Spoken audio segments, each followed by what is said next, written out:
Siku ya jana kuna habari ambazo zilikuwa zinaenea za nyota wa muziki wa Bongo Flava Lava Lava kutoka Usafini, na taarifa hizo ni kama zimethibitishwa hivi na B-Level Bar. Unajua B-Level siku hizi akiongea mimi namsikiliza kwa masikio, ikiwezekana hata na macho pia cause taarifa zake huwa zinakuwa na ukweli kwa asilimia kubwa sana.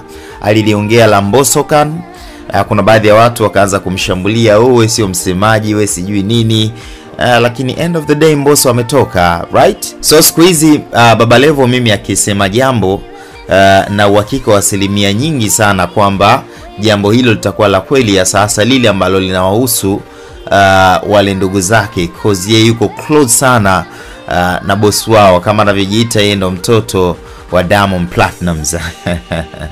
So ni kama amethibitisha hivi kwamba Lava Lava ametoka Usafini.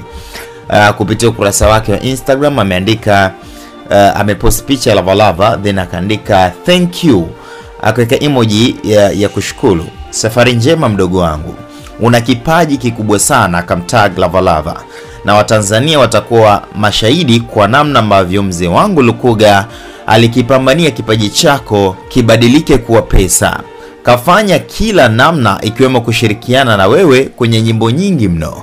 Umekuwa sasa ni vyema kujitegemea ili kuwapa nafasi wadogo zako wengine. Mbona namna ambavyo Baba Levo ameandika ni kama Wasafi ndo wameterminate contract. Yaani ukisoma vizuri andiko lake kuna namna unahisi maybe Wasafi ndo wamemwachia Lava Lava aende, kwamba umekuwa sasa ni vyema kujitegemea, umekuwa ni vyema kujitegemea ili kuwapa nafasi wadogo zako wengine.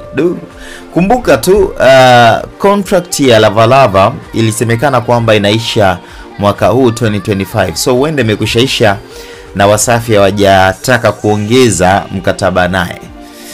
Huenda inawezekana yote mawili ni majibu, lakini kwa kauli hii huenda Wasafi wao ndo wamemwachia Lava Lava akaanzishe maisha mapya mengine, au akatafute changamoto nyingine nje ya Wasafi. Lakini taarifa ambayo nilihitaji kukujuza ni hiyo, kwamba Lava Lava ametoka rasmi Usafini, na hizi ni taarifa zilizotolewa na mtu wa ndani yao ambaye ni B-Level Baba Levo, mtaalamu fundi manyumba.